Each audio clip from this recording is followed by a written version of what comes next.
Well, good morning, everyone. And once again, welcome to another live this morning, and hope you're having a good start to your day. You've had your vitamin C. And, okay, Linda, you're first on this morning. Nativity, good morning to you. Rosa, good morning.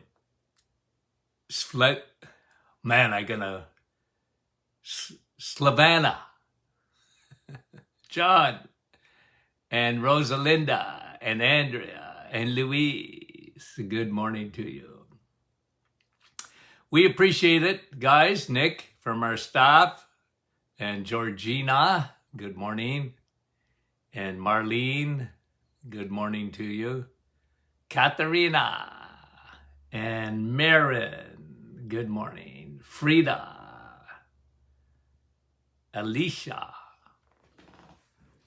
and Jocelyn. Good morning, Jocelyn. Dawn, nice to have you on. Kevin from Moncton, New Brunswick. Our buddy, Dr. Troy from Newfoundland. Good morning to you. Len and Judy are watching. Keith, Bell River, our dear friend Steph. Good morning, Steph. Kevin said he's having a lobster boil today. Dan, good morning. Jerry, good morning to you from Nouveau Brunswick. Kim, hugs to you too, Kim from Timmins. Sorry, good morning. Jeanette and Dale. Another Andrea is watching. Nellie, Lise. Okay, I know I missed so many people. I'm sorry about that. From Quebec, Debbie. Anne-Marie and Jocelyn from Sturgeon Falls. Another Anne-Marie from British Columbia, 5:30 in the morning. Cheryl and Lise and Diane, Thunder Bay. Eileen and Sherry, Cape Breton, good morning. Newfoundland, Georgina, Tina. Guys, thanks a lot. And we appreciate it. Bill, good morning. Okay, I'll come on afterwards and say hello to the rest of you. And I mean it. We appreciate it, guys, our faithful following. And Shelley from Florida. Or was it Shelley or Sherry? Sorry, I missed it. I'll go back afterwards. And as those names come up. Okay. Now, we're going to have a chat this morning about a new study that came out on anemia, okay? And it's a big problem. Anemia is on the increase in North America. Now, the study is saying this, and I agree 1,000,000%. Anemia is on the rise in North America. And listen to this statistic.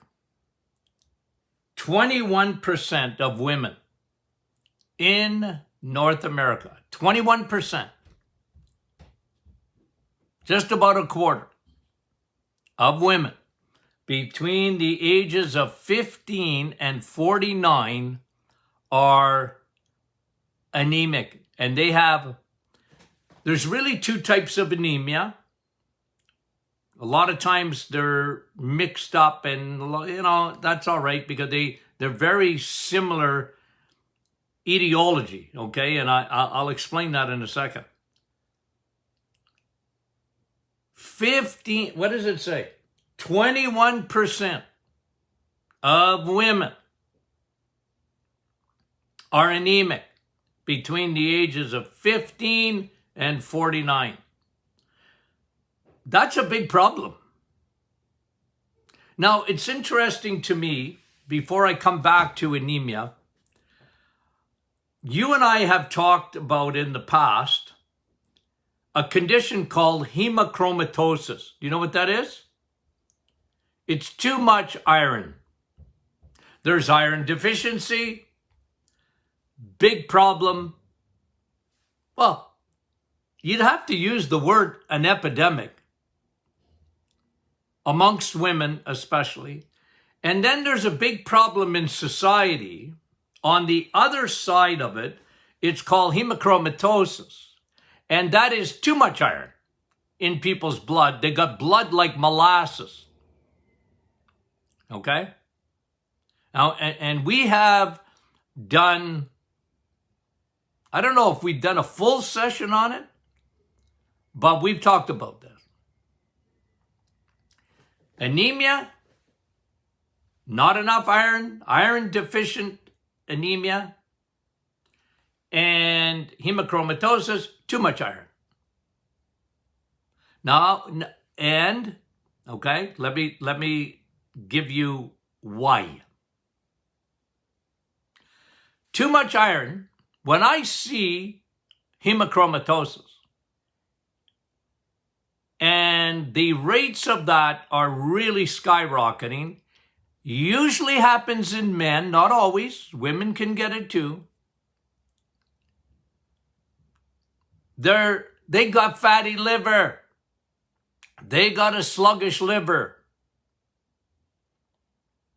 That's the cause of too much iron. It's the liver. So if it's the liver, what gums up your liver? Sugar and carbs. Okay? It's the liver, folks.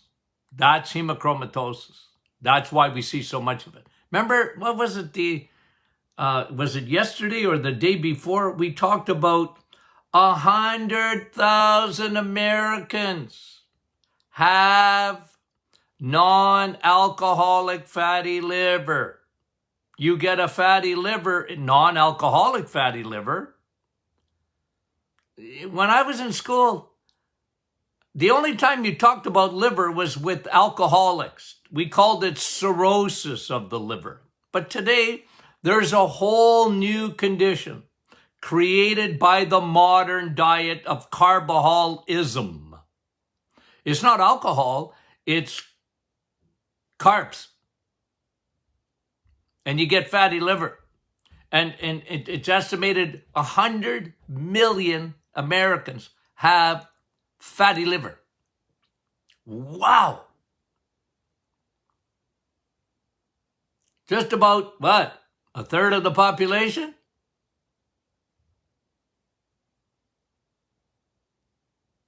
And they don't look at your liver because one of the last things to happen in the liver is the liver enzymes are going crazy. You know, really to get to fatty liver, you pretty well need an ultrasound.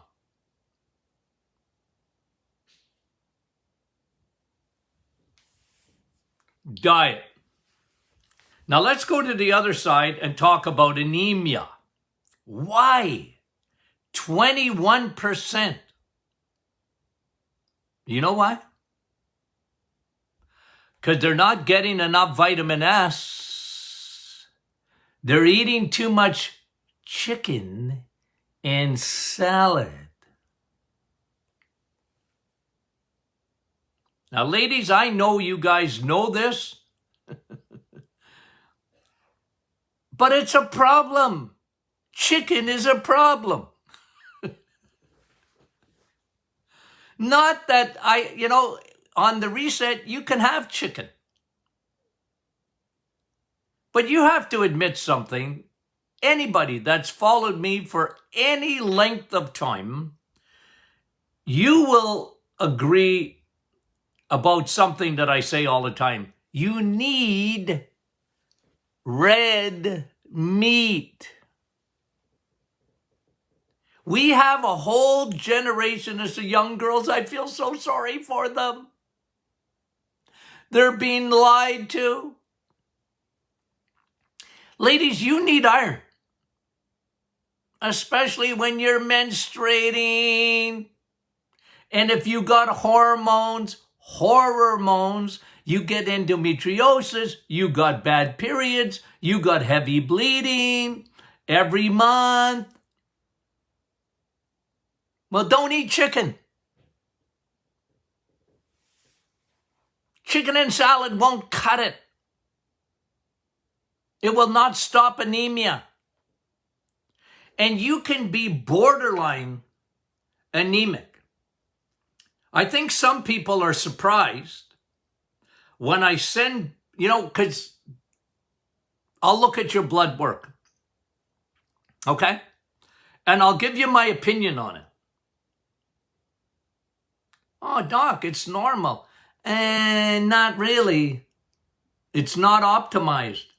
And I look at blood work and I see a lot of, especially women, they're anemic. They're in the low end of hemoglobin, red blood cells. Red blood cells carry your oxygen. If you're anemic, you have low levels of oxygen. Guess what, guys? You won't do well without it. You will be tired. You will be dragging. It affects you. It affects your heart. It makes your heart work harder. Your heart wants to pump harder. It affects your brain, your cognitive anemia. But, and this is a blanket statement, doctors generally, okay, again, you got a good doctor, good for you. But a lot of doctors, they're married to the lab. The lab tells them what's going on. And I'm not dismissing lab results, but they don't use their eyeballs like they should. I can pick out anemia, like my dad used to say. God gave you two eyes. Use your eyeballs and look at patients when they come in the door. And I can pick out, you know what? You're low in oxygen. How can you tell that, doc? I look at your face, man. I look at your nails. I look under your eyes. You're dragging. And you need, the key is not a vitamin in the sense that, take an iron. Well, look, you can take iron. And when you're really low, I actually recommend that. But you get heme iron, H-E-M-E. Heme or Hemi, the Chrysler Hemi engine.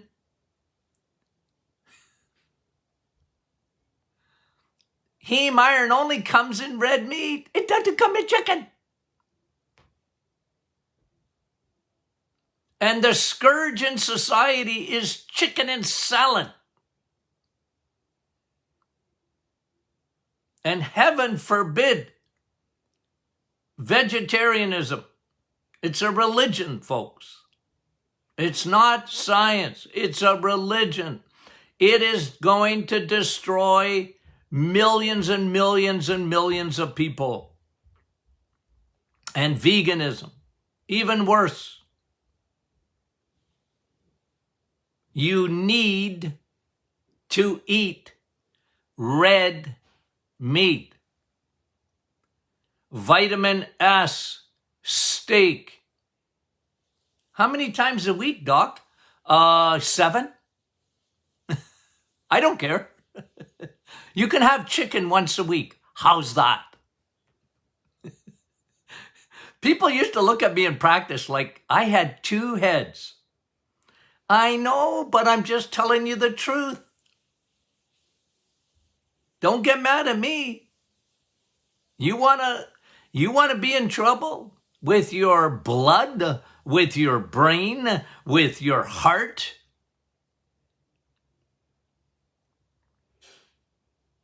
You need more fuel. And never mind B12, because, I mean, we could talk about that too.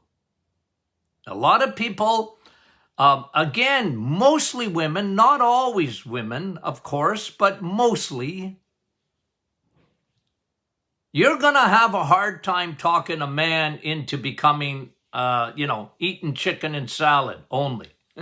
They want their steak. No, but they're right. Men are not right very often, okay? Ladies, they're not.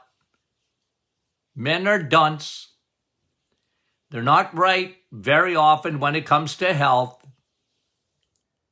But their instinct is to eat red meat.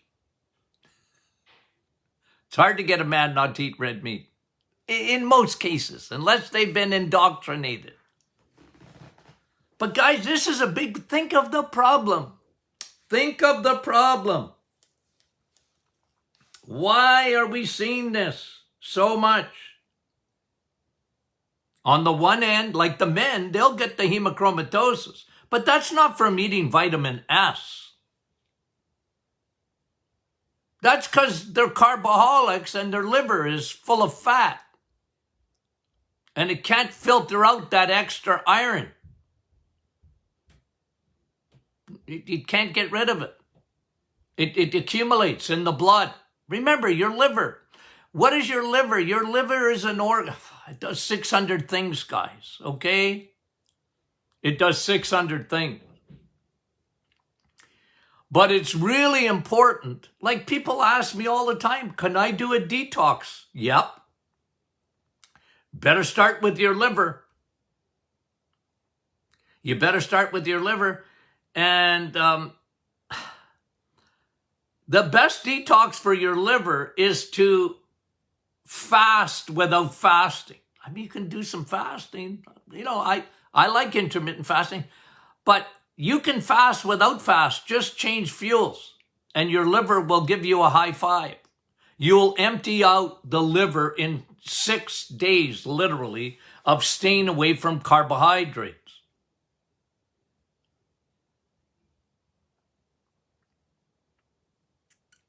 Iron deficiency anemia. It's a big problem today. And it's a food problem. And listen, you got hormonal, like women. Sorry, I conked out of there for a minute, so it's got to be my, I don't know if that was Facebook or my internet, Wi-Fi here, okay? Sorry about that, guys. But that's a big problem. Heavy menses. And again, you know, you can unpack it. I mean, with the heavy menses, it's always estrogen dominance. I mean, that's a huge problem. Too much estrogen for a woman. I mean, that does a lot of things, including slowing down the thyroid. And then you're gaining weight. And all these issues. Now, okay, so we talked about anemia. Major problem. I want to talk to you about another study because I'm going to tie this in. I'm going to tie this in this morning. Okay?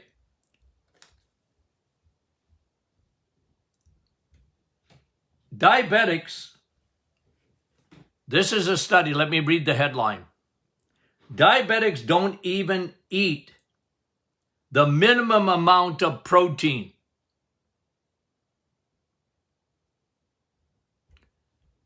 For a diabetic, a pre-diabetic, for everyone, please, protein is king. Think about this. God gave you eggs, meat, and cheese. Okay? Don't ditch the dairy. And those three foods have the perfect balance of protein and fat. Eggs have fat, it's good fat. Meat has fat, it's good fat. Ladies, if you insist on eating chicken, and I don't mean to pick on you, I'm teasing, then get the fatty chicken, not the skinless, and eat the fat. Okay? Because in nature, think about it. This is how God operates. He gave it to you in perfect portion. Protein, fat. And this study is showing that diabetics, once they become a diabetic, and let me remind you, I have never met a type 2 diabetic, okay? Not type 1. Type 1 is autoimmune. Type 2, what we used to call adult onset diabetes. That used to be called that. We just call it diabetes type 2 today. But it used to be adult onset because that's the only time you ever saw it. I never saw a kid with diabetes unless they were type 1. And even that's gone up, but that's another story. But here's what we know. It's 100%. It's 100%. If someone becomes a diabetic, diagnosed diabetic, no exceptions, they are carboholics. And the problem with them is carbs are up here and protein and fat are down here. Oh, Dr. Martin, he has a hamburger. He likes hamburgers. He's a diabetic. It's the bun. If he just would throw away the bun, he would not be a diabetic. That's 100% true. Diabetes, repeat, is a problem of food, not genetics. It's a food problem. It's an allergy. It's carbs. It's sugars. It's never fat, and it's never protein.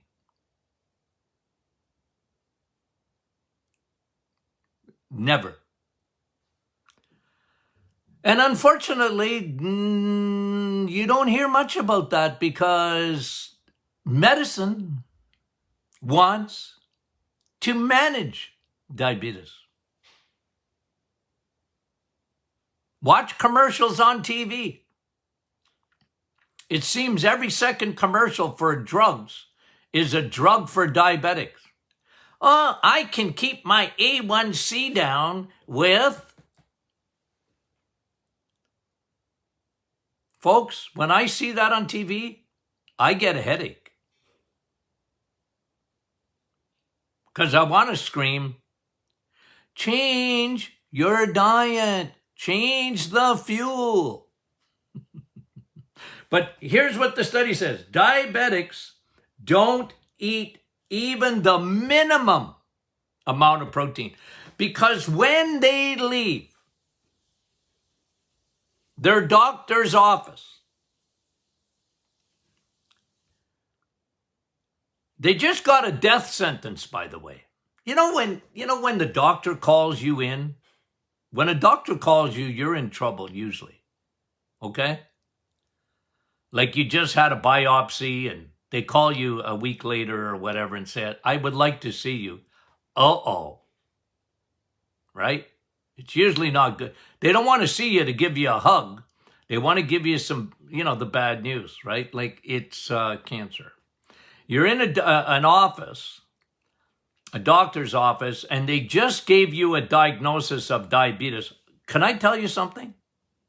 It will never end well. Never ends well, diabetes.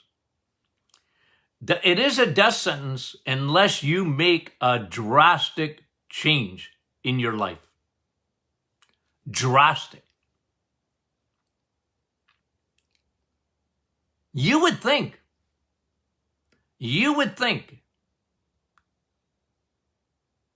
that they would go home with, okay, you have diabetes. Diabetes is a sugar and carb problem. Very simple. You're a carboholic. You already hit the iceberg. You're on the Titanic, but you hit the iceberg. But here's the lifeboat. Change your diet. It's not meds. It's not, let's manage your diabetes. Because you can only manage it for a while. If you do not change your lifestyle, and this is why the reset is 30 days for several reasons. One of them is, I want to change your lifestyle. Change fuels. You get educated to the point that you say, yep, I understand myself now. I realize what carbs were doing to me. I got duped, and I'm not going to be duped anymore. You would think people would leave the doctor's office with some tools. Not meds, tools. And I've told you the story of my father. I mean, folks, I was telling this to a friend yesterday. My dad, 1968.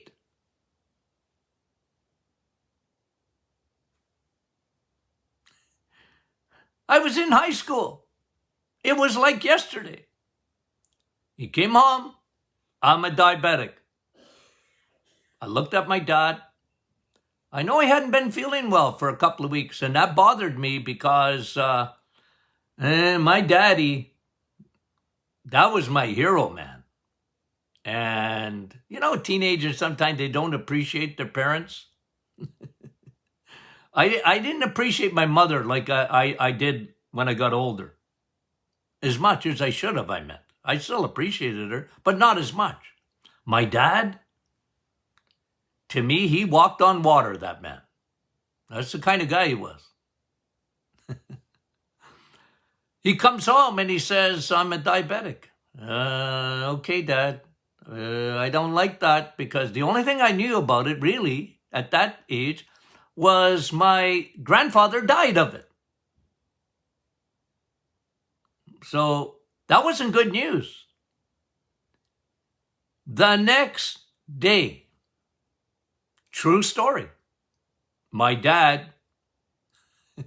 in 1968, when the only people that ran in 1968, I mean running like jogging, were running away from the police.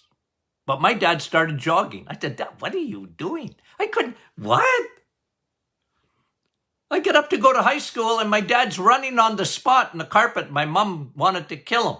Get outside. You're going to ruin my carpet.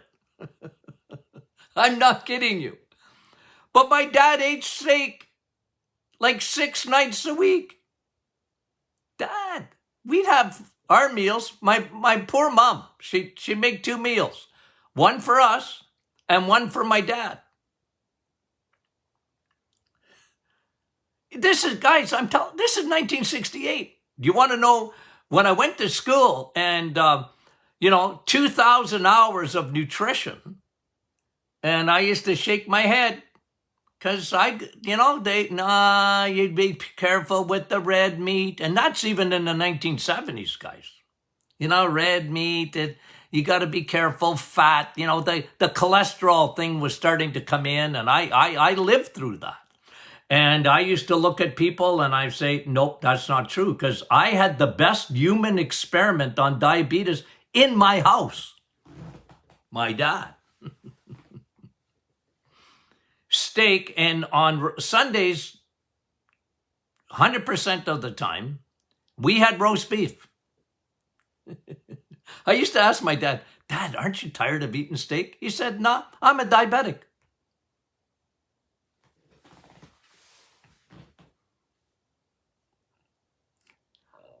All of that gets washed away in our modern society because, I hate to be negative, but if your doctor happens to diagnose diabetes and sends a patient to a dietitian, and God bless them, they're well educated, but they're going to tell you to eat carbs when you're a diabetic. Guys, that is poison for diabetes. It's poison. But they're into managing. Let's manage it. Well, why don't we just fix it? Why don't we just fix it? Change fuels, protein and fat. Diabetics don't eat even the minimum amount of protein. Generally, isn't that a sad thing? And I'll tell you, if they don't eat enough steak, a diabetic, they get in that anemia area too. It's not good for you, man. It's not good for you. Low oxygen. Okay. That was fun. Okay. So, Friday question and answer. Remind you, you got questions? Don't be shy. Okay? We're here. We will not run away from your questions.